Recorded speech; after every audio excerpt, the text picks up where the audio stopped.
Everyone in Ireland knows Bewley's, but what you might not know is that they were the very first Irish brand to earn the Fairtrade mark, and today every cup of their coffee still carries that certification.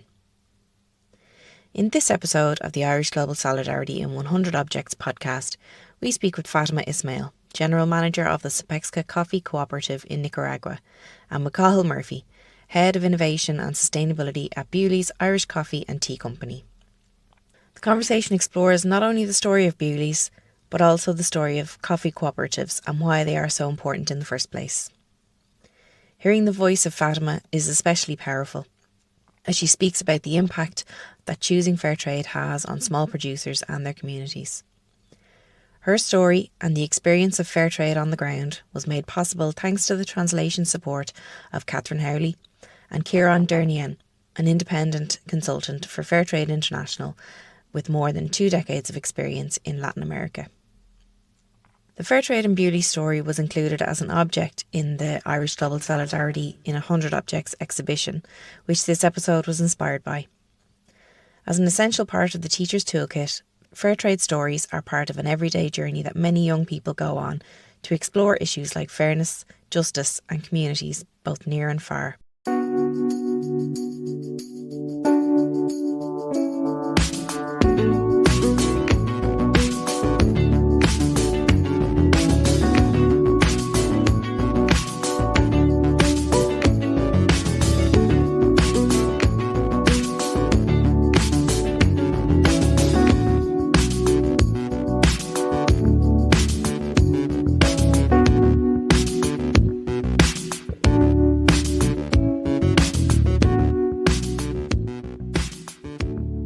Welcome to Fátima and Kieran and Cathal to the Irish Global Solidarity in 100 Objects podcast, where most of us are scattered around Ireland, and we have Fátima coming in from Nicaragua, which is a first for us on this podcast, definitely, and a first multiple interview also.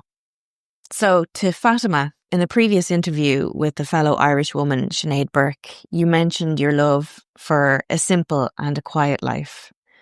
How did somebody who enjoys a quiet life end up as a general manager of Sopexca, leading 18 coffee cooperatives in northern Nicaragua?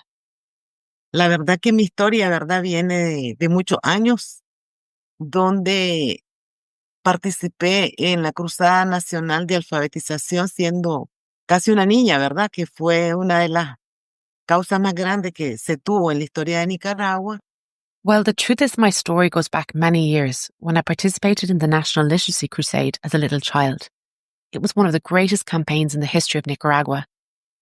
Despite it being a semi-rural city where I went to, going into the mountains of the country really helped form that personal commitment, particularly to small-scale agricultural producers. And it was there I took the decision to study a career choice related to agricultural and rural development.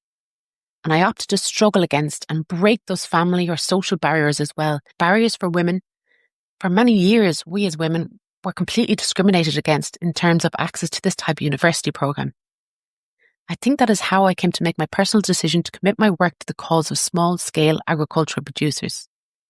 Yes, I like a life with a lot of peace, a lot of tranquility, but I think that the serious challenge of taking on a management role like the one at UCA Sopexca, being an organisation which was born with a number of serious issues and needs, has been a constant in our daily lives, empowering us to show that women can lead, that women also have the ability to develop commercial relations based on negotiation in a coffee world that had for many years been segregated as a male-only world. From all these dynamics, we've been developing ourselves, learning like a constant apprenticeship. We have to face challenges in a world as complex as the entire coffee chain. And I think it's part of life that we have to climb each step along the way. And somehow or another, if one of us as a woman pushes forward, others also have the courage to continue doing so. En Nicaragua, en los tiempos que empecé a gerenciar UCA Sopexca, solamente habíamos 2 mujeres en cargos de gerencia en el sector cooperativo. Y podemos ver hoy que tenemos más de 12 mujeres haciendo gerencia cooperativa. In Nicaragua, at the time I started managing UCA Sopexca, there was only 2 women in management positions in cooperatives. Today we have more than 12 women managing cooperatives. I do believe that opening that door has been very important. We see more women in marketing positions, as cuppers, as baristas. So the coffee industry at origin has been transformed. And I think this has come about because some of us women started to take on social environment that was really so challenging a few years ago.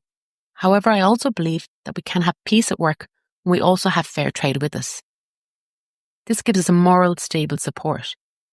It gives us impetus. It encourages us. Likewise, international cooperation also on many occasions has come through for our organisations, through programmes and projects focused on both educational and productive development. Que más que una empresa que negocia y te vendo un lote o un saco de café y Bewley lo vende, esa relación más que comercial es una relación de enseñanza, de aprendizaje, de acompañamiento, de estar también en una comunicación constante y permanente en todos los problemas que la cooperativa ha venido enfrentando.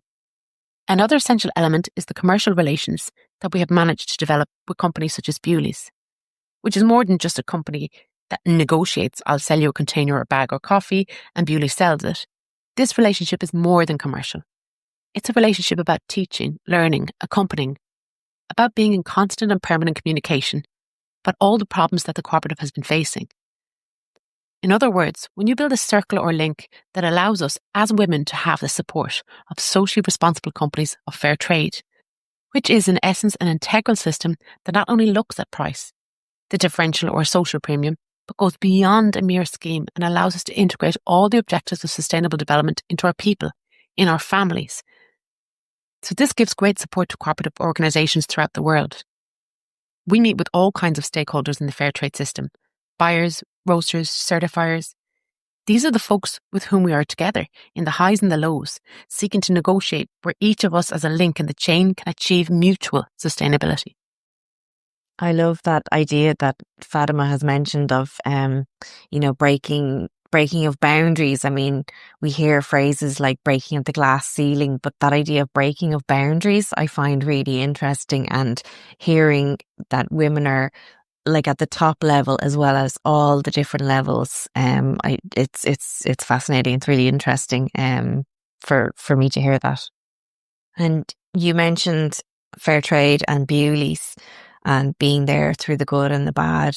But I'd like to just perhaps go back to how the partnership with Fairtrade and Bewley's began in the first place.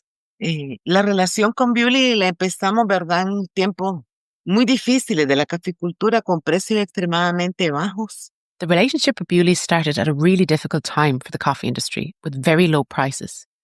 We started out with 250 bags the first year. Our friend, Paul O'Toole, the then cupper and quality control expert of Bewley's, may he rest in peace, said that both parties needed to suss each other out, to calibrate each other. Because in this relationship, we also understand very well that Bewley's also has to know about the origins of the coffee that they put in the cup of their consumers. And it's logical to start a relationship like this on a gradual basis. We started exchanging experience. They were coming on a regular basis to visit our communities, the houses, the land holdings of our producers, and also to learn about our traceability and coffee quality control system. So in this chain of communication and continuing relationship, not only did our colleagues from Bewley's come to learn from us, from the context in which we were living, but also the team came to have knowledge and experience exchanges with our work team. So this relationship that has been built over for 20 years may seem little, but it represents a lot.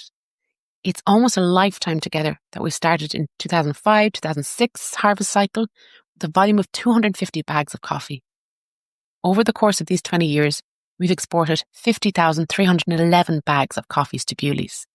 Ese ha sido el volumen durante estos 20 años que han llegado a todos esos consumidores que son la vasija de oro que nosotros también en esta cadena tenemos.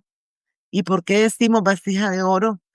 Porque ese consumidor consciente, ese consumidor responsable, ese consumidor que de verdad aprecia, ¿verdad?, la calidad, pero también aprecia la plusvalía que representa el sistema comercio justo.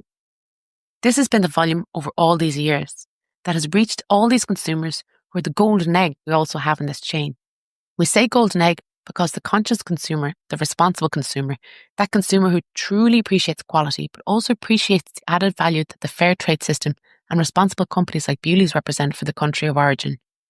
The social premium that we have obtained as a result of our coffee sales to Bewley's during these years amounts to over $1.5 million. That has a strong impact in enabling us to improve educational levels in our families, in our producer farmers, and to invest in productive infrastructure. Through the social premium, we've also established programs for children and supported the prevention of child labour. It has also helped us ensure that we've been able to comply with all the regulations. The $1.5 million premium that we've received in these 20 years has played a significant part in maintaining the land in the hands of small-scale producers. As a result, we're also sustaining the environment because it is only the small and medium-sized coffee growers who contribute to this sustainable production system in coffee growing. With all the programs focused on reducing agrochemical use, reforestation, soil conservation, water preservation, and crucially the preservation of human life, central to all of that is the small producer family, living there in their productive system as a united family. This also has an indirect impact on migration. As rural families, we're less affected in regard to the phenomenon of mass migration that has occurred in other countries. So when we talk indeed about what has happened during these 20 years, through this relationship between Bewley's and Yucca Sepexka, we have to measure that impact, and it is important to have the space to express the gratitude of every male and female producer in the mountains of Jinotega as members of Yucca Sepexka. And I think I can say that for all the producers who have had access to the concept of fair trade through sales of their coffee to a number of companies, that this impact has been essential, fundamental to maintain their living, but not only thinking on a day-to-day basis, but also about how to progress socially. As a small-scale producer, how do I improve my environmental conditions? How the rural family has improved its general conditions. That is social vindication. That is betting on social equity. At the start of our conversation, I told you I liked peace and that I was a woman of peace. And that is what I'm looking for in my life. But peace can only be achieved with social justice. And with a social economy where the investments of an organisation and its assets are in the hands of true owners. The small-scale male and female producers, the appropriation, the safeguarding of these assets and learning to protect and manage this heritage is also part of this fair trade system.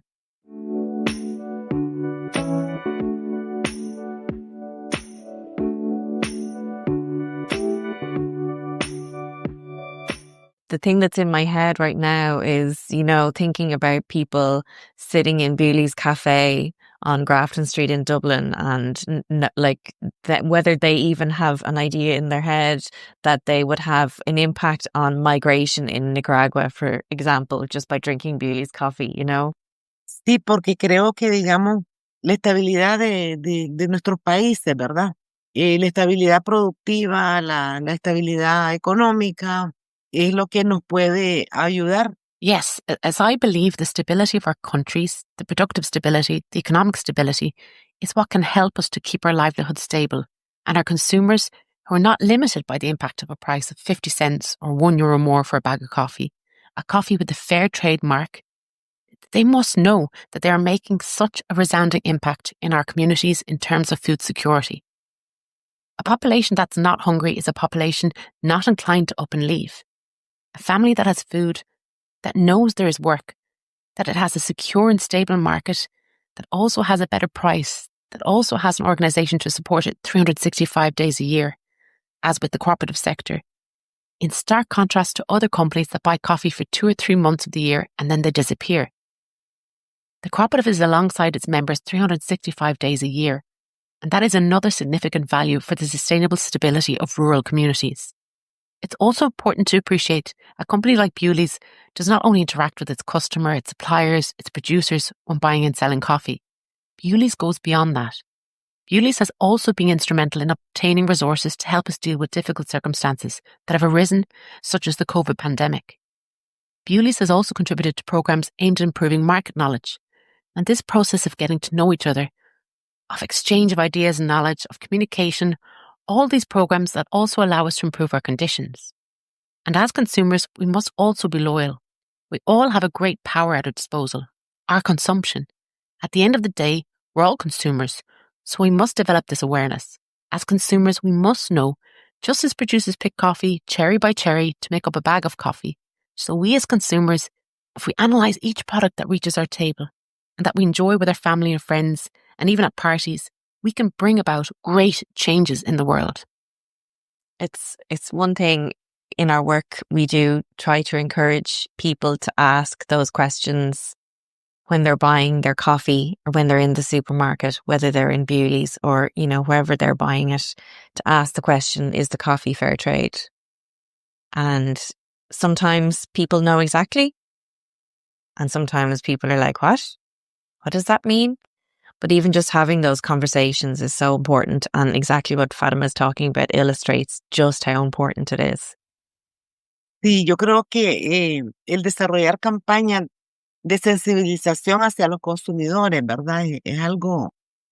Yes, developing consumer awareness campaigns is really important because not only does the consumer need to see that with what I buy, I'm making a socially beneficial impact on the other side of the world, but also how my family consumes products that are grown and harvested with broad respect for human rights and food safety is extremely important, also for your own health as a consumer.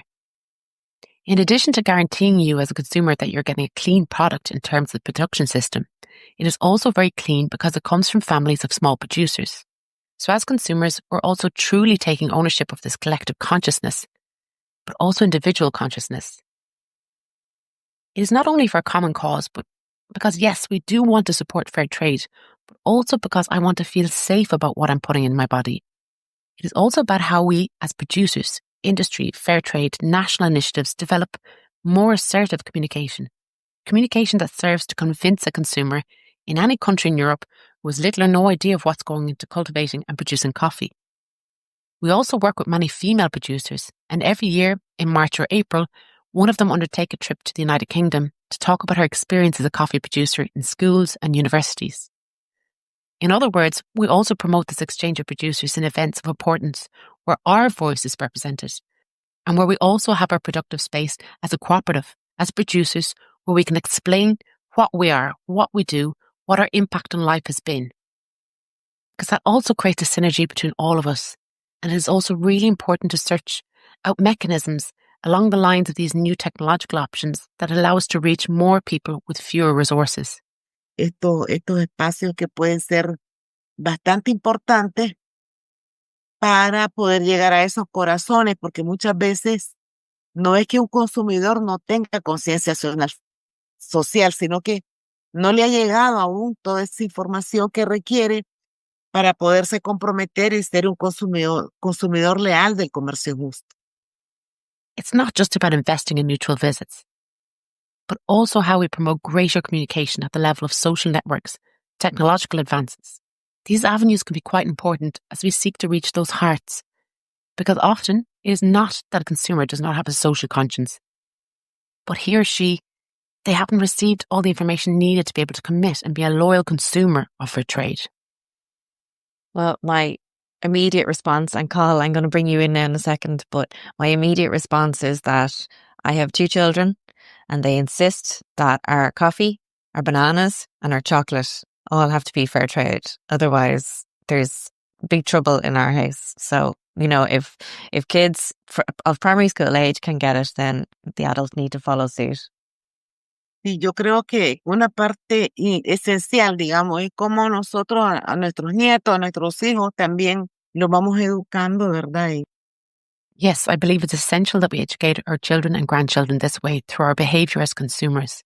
It is vital that we do it every day, and it is clear that we can have an impact on other people's lives. And in addition to impacting on other people's lives, we can also learn to take care of our own health. And perhaps developing programs with children, with young people. How do we make effective a euro that we have? We can make a big difference when we invest it in a strategy of responsible consumption. We have to make it fashionable to reuse everything. How do we make this world more sustainable? It's not only about the products that we eat and drink, but also the products we use in our self-care. How do we reduce this level of consumerism, of excessive capitalism, of which every country in the world is a victim? I think it is of vital importance that the new generation that is already here also has access to this information and to the social impact that fair trade and responsible companies like Bewley's have. That in a way that we can also position ourselves with the youth, with the children that identify with us. knowing that we are the ones with the desire to create a strategy of good living at a global level and who seek to make the world more sustainable.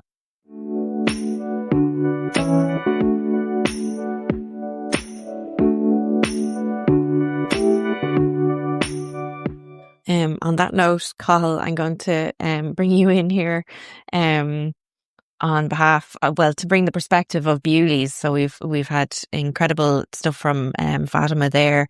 I know I read that Jane Goodall referred to or praised Bewley's for its role in a global breakthrough in sustainable coffee production. And it's an incredible acknowledgement for you to have. And I mean, dare I say it, I think everything that Fátima has been saying about Bewley's perhaps even supersedes that.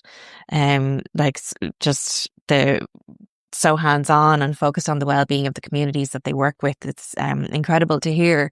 And I know you're relatively new to Bewley's, but to perhaps go back to a few years before your time with the company and to maybe tell us why, from the perspective of Bewley's, why that relationship with, how the relationship with Fairtrade began and why Bewley's feels it's important to have, to keep that relationship and maintain the relationship with Fairtrade and with Supexca.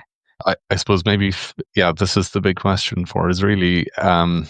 Fundamentally, Bewley's was, if you go all the way back to the start and, think about what drives the business, there's kind of Quaker values and there's really strong values at the core of the business. So every day, somebody will talk about the motto in the business is, we do the right thing because it's the right thing to do.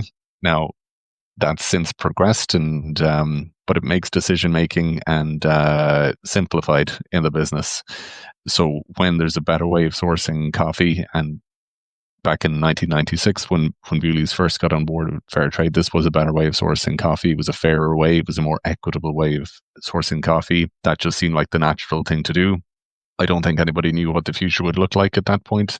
I don't think they knew coffee was growing, but maybe we didn't know that coffee would grow to the levels that it's grown today. And I think those early relationships were really important. So I suppose back to some of the earlier points on the established relationship with Supexca, at the very start, it was just about sourcing the best coffee and doing it in the right way. And when Paul O'Toole, God rest his soul, established that relationship early on, and there was help from Irish Aid and other agencies at the time to get that moving, the focus was on quality initially and sourcing it in the right way. So what we tried to do at that point was look at quality and look at what was expected. And Paul's view at the time was that if the quality of the coffee was there would always be a market for it.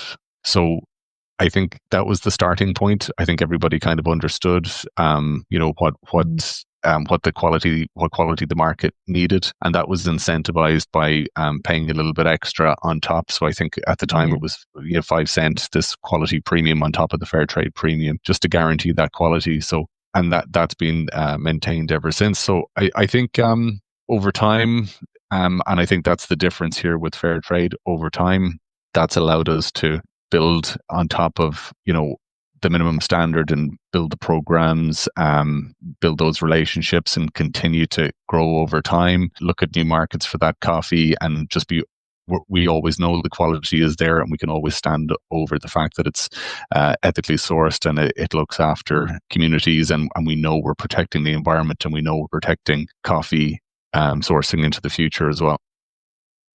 ¿Verdad? Desde el primer momento en que iniciaron a sumarse, ¿verdad?, a este proceso de Fairtrade.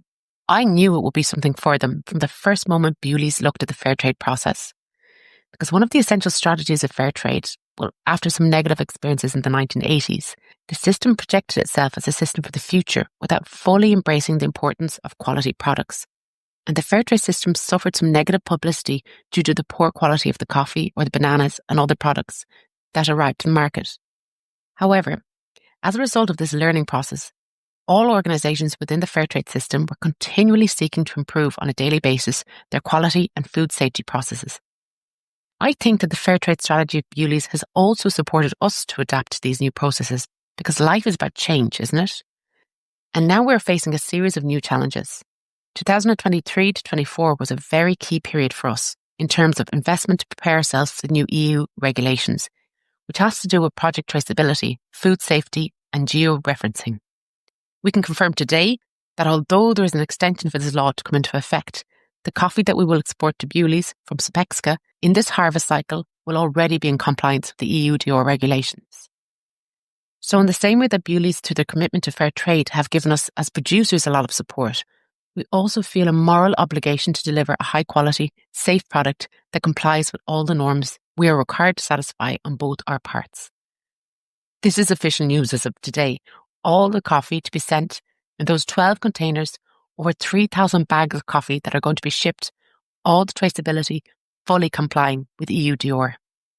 Logically, the EU wants its population to consume ethical products. So we also have to be ahead of the game and take advantage of this, to market this information to reach all consumers. If Bewley's grow, we grow. If Bewley's are doing well, we're doing well. So we must see this relationship in terms of a working team. Fairtrade, the companies in the Fairtrade system, and the Fairtrade producers should see ourselves as a great work team, working hand in hand in all this dynamic context. Fatima is saying that it was a difficult year, and the 12 containers that were sent, does that mean that there was less coffee sent, or it was just difficult in terms of the compliance and working through all of that? I think this is the big change we've seen in the last couple of years, the move away from voluntary certification into greater regulation around it. And I think some of that is driven by probably not enough companies complying with what we would see as sustainable sourcing when it comes to products, and just more regulation coming in behind it. So that's just setting up a little bit of tension for the market generally, as in people had done a lot of work to establish what sustainability meant. And our fear here, certainly not us as a business, but the fear generally is that, well, if we just comply with whatever the minimum is from a regulatory perspective, that's enough. And we still don't believe that it is, because the beauty of fair trade is the long-term relationships, the caring about communities, and the triple bottom line, as in we are looking around after the environment. I think that's these days what people think when they think sustainability, but it's really about fair wages, making sure that people and communities are looked after. It's a much bigger picture, isn't it? Yeah, exactly. In the long term, that there's social cohesion. Those are the important things, and that for us is what sustainability is. But you can see the way the regulation is set up, it's that very much focused on the environmental aspects, and I suppose that's something we have to contend with going forward. Así es, porque los criterios Fairtrade también día a día se han vuelto bastante pesados, decimos muchas veces, ¿verdad? Más estrictos. That's right. For instance, the Fairtrade criteria has also become increasingly stricter, as we often mention, because the world requires, we all require, correctly so, more transparency. So the Fairtrade certification has also been expanding the criteria, looking for the indicators that demonstrate that the system is really being effective. Demonstrating this effectiveness is a challenge that we face every day here. How to improve wages, how to improve conditions, how to monitor compliance with human rights, how to monitor that there is no child exploitation. Really requires working teams, but we believe that this can only be achieved through the Fairtrade system, where each national initiative, and in this case Fairtrade Ireland, also has its programs, its projects, its support system, its monitoring system, and also its communication system, so that in events, as well as discussions facilitated through the organisations of small producers, we also exchange information, policies, mechanisms, work plans, in such a way as to also improve these compliance processes day by day and satisfy all these new requirements. I often say that Fairtrade certificate is not a requirement, and we cannot feel that it is imposed on us. It is an obligation. If we are receiving a social premium, if we have the stable and secure contracts year after year, it is also our duty as producers to develop processes of accountability that help demonstrate this impact and how we are also improving day by day as families, as work teams, and from the whole human chain that we have here.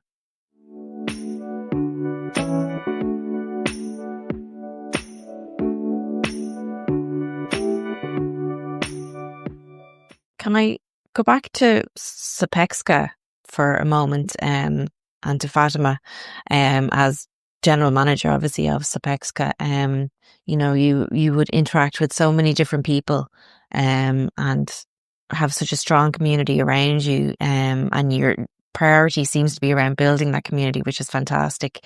And I'm just curious as to why you feel that creating space for those relationships and sharing those stories is so important. I mean, I think we've kind of touched a bit on that, but from, I suppose, an international perspective, and sharing it beyond just your community and just Beauties or Fairtrade. Bueno, creo que un aspecto esencial en la vida es los procesos de rendición de cuenta, rendir cuenta. O sea, debe de ser como un hábito permanente. Well, I think that an essential aspect of life is the process of accountability, of being accountable. That is, it should be a permanent habit to be able to measure how we are doing, and despite the innumerable difficulties we face, to know that we can grow, recognizing the changes, however small they might be. And I do believe that it is a moral obligation to create these spaces for accountability, to tell the stories of progress we might have, the reasons for success, remembering that in order to achieve certain level of progress in a small producer context, it may take years. Para alcanzar cierto éxito en un pequeño productor, a veces tienen que pasar años, porque los niveles de pobreza nuestros son tan profundos, ¿verdad? Que no vas a lograr esos grandes cambios de 1 o 2 a 3 años, sino en relaciones ya de más largo plazo. Our poverty levels have been so deep that you're not going to achieve those desired major changes in 1 or 2 or 3 years. Long-term relationships are essential. And I think the importance is also clear when we explain in this process of accountability, communication, of interaction, we are also creating education. We are raising awareness. We can see how the large multinationals that are not accountable to anyone function. No one knows how this great concentration of wealth is created and how it is doing so much damage worldwide. Because this huge wealth is concentrated into 5 or 10 world leaders, well, at least they say they're world leaders, something that I find contradictory. They've concentrated this great wealth, and what do they use it for? To declare, I'm the richest in the world, or I'm the second, or I'm the third. And I think our process is the opposite. Es como este modelo de economía social, el sistema de comercio justo y las empresas también comprometidas con comercio justo, hacemos esa diferencia a nivel del mundo. It is how the social economy model, the fair trade system, and the companies committed to fair trade make that difference on a worldwide level. How this distribution of wealth effectively impacts on producers of coffee, bananas or sugar, any type of product with the fair trade system, where the producer is the main beneficiary. Also, the companies in the distribution, in the roasting and selling that are certified fair trade are also an important link in creating this difference on a global level.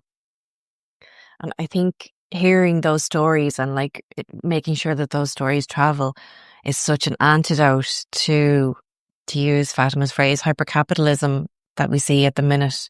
And I think that's one of the reasons why we need to emphasize and give more platforms to stories like that of Sopexca and beyond that. And Kieran, I was going to ask you the same question from the perspective of fair trade, but I think you've answered it already nearly, but about why creating those relationships is so important. I don't know if you wanted to add anything to that from the perspective of fair trade. Yeah, I think, to be honest with you, fair trade is all about relations. You know, the key point is like, if I go back to Bewley's first started, it actually came about when I think Paul O'Toole was part of an Irish Aid program and went out to Sopexca and was involved in a cupping session just when cupping and quality control wasn't really a done thing then, and Paul's had that in Nicaragua and Sopexca for maybe 3 or 4 organizations from 2 or 3 different countries in Central America. And that was the actual start of that knowing each other. And that would have happened around December 2003. And then the whole thing about personal relationship was built up through that. But obviously the whole focus from Bewley's was, and I think again, I'll go back to Paul saying, give me the quality and the stories will speak for themselves. You know, the emphasis, as Cathal has already mentioned, was always on quality, because Bewley's know that is what's going to sell, and Yeah. that's what's going to create that little bit of wealth to be able to give in the social premium, and to keep be able people to coming give back. that little extra incentive in price. So the corresponding relations from that is the stories that Fátima talk about, that of the genuine development of people within the Hinotega community and the improvements in their lives, which in turn helps Bewley's to ensure that their consumer base is fully committed to what they're doing as a company. But that's all based on the personal relations. And I think if you were to talk to people in Bewley's about the trips to Origin, I'm not sure if Carl's had the opportunity to go to Origin Nicaragua yet, but possibly not. But there's quite a few people in Bewley's have taken trips and know the work of Supexca and know the impact it's having, and they can come back and tell that. But it also reinforces their commitment as employees of a company, you know, that's willing to do this, that wants to do this because it's the right thing to do. And that results as well in Bewley's having able to give additional support for a couple of the initiatives in Supexca. For example, with the dry mill workers who traditionally work 3 months in the year while the coffee harvest is on, and then they're left during the thin months with nothing. So Bewley supported the setting up of a canteen and a restaurant facility for those workers, which has also become an area where now that they've set up a cooperative of those part-time workers, and have set up a bakery.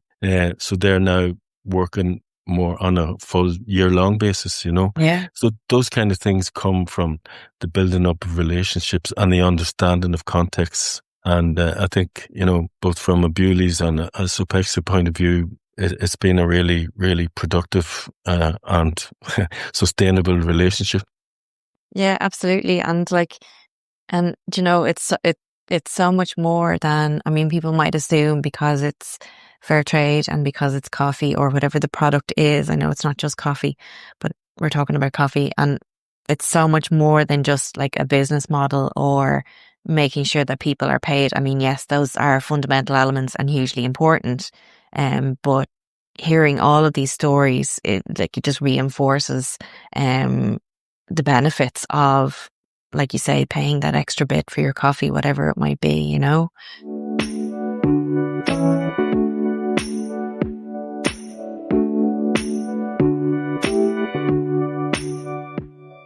I have a question, I suppose, or my last question is, and I'm changing it a bit because you've already answered it in stuff that the three of you have said, but I suppose what I want to ask is what your message might be, particularly, Fátima, to educators in Ireland.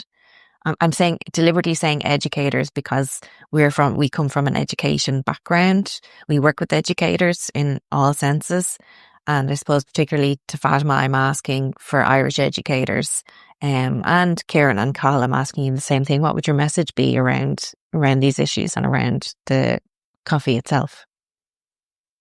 Yeah, I guess these are stories that kind of need to be told. I suppose our challenge here, and so I understand where you're coming from an education perspective. I think that's incredibly incredibly important, and that people understand it and fundamentally understand it.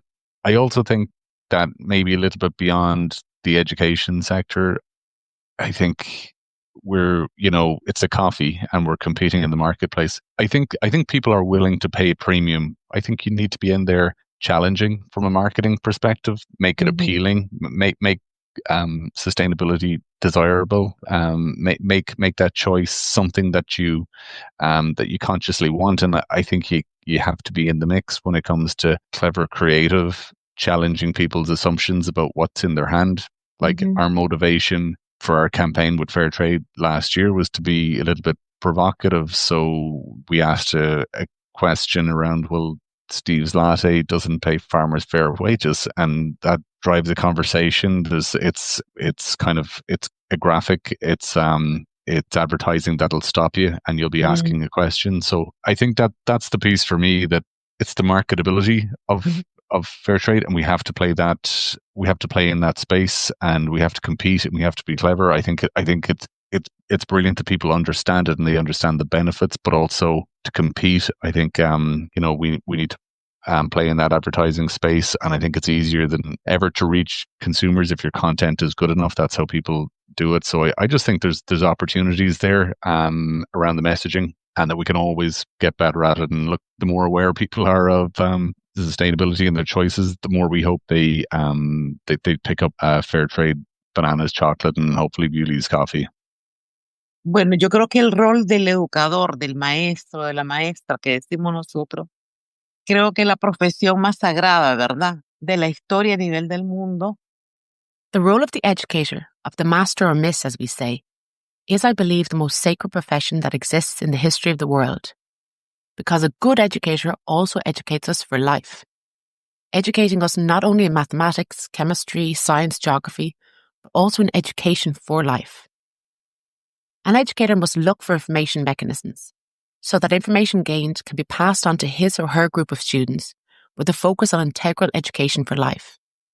If we consume product X in our day-to-day lives, let's be aware of the process to make that product. And let's know also how to transmit that to our children from the role of an educator. I do believe that integral education for life is also the model that we have to build, because the educator plants that seed strongly in us. I remember my teacher in first and second grade. I remember the values that she instilled in us.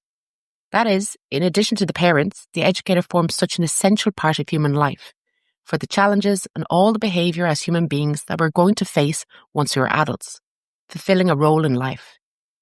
We don't want educators to form any more Miss Universes or more universal beauties or more accumulators of wealth. We want educators to leave us as a product that these children, these young people, are the future and will make these great transformations to bring about greater equity in the world. I think it's a continual kind of requirement in terms of,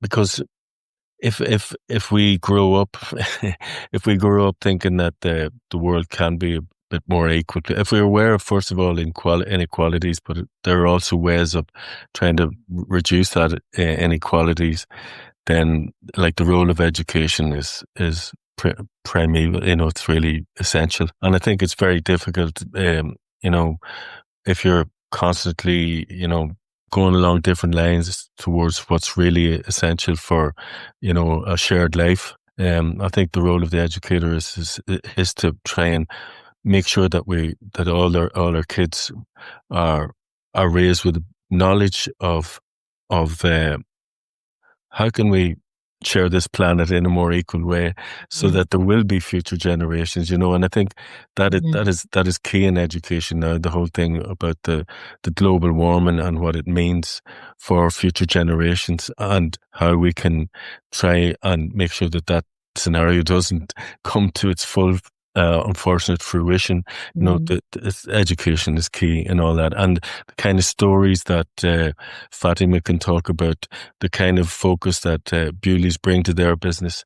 Those are things that are really good examples of that kids can learn about and can learn from. And I think the whole thing about sharing this impact of the good models, of the good practices is key for good casework in education, case studies in education. And I think there's a lot to be done from some of the Fairtrade stories, although, and I've said this to Fátima, maybe Carl in the past, I think Fairtrade, those of us who are committed to Fairtrade and love it, I think we could do much more as regards impact. That's my personal opinion, and I know we're all trying, but I think that there's still ways that we can improve, and we need to make more use of the digital age as well for that. And I think it's actually a bit more, it has facilitated the possibility of doing more kind of impactful, or really getting across the impact of the work producers are doing, for the benefit of everybody. I think that it's important, to help people realize those connections that we've been talking about, and to recognize that there are real people behind these products that we see on our shelves, or these products that we consume around us. And as the phrase Fátima had, I've lost it now, but she said something about connecting to people's hearts. I mean, that there is that connection to people's minds as well, but the connecting to people's hearts, I think, was a great message to have, and I think a great one to to wrap up our conversation and end our conversation on, I think. And I'd like to take the opportunity to say muchas gracias to Fátima and Gurmila Mahagulf. Thank you to everybody. Gracias a ustedes y seguimos adelante. Y como dice el lema de Sopexca, avanzando juntos. Thank you, and we move forward. As the motto of Sopexca says, moving forward together.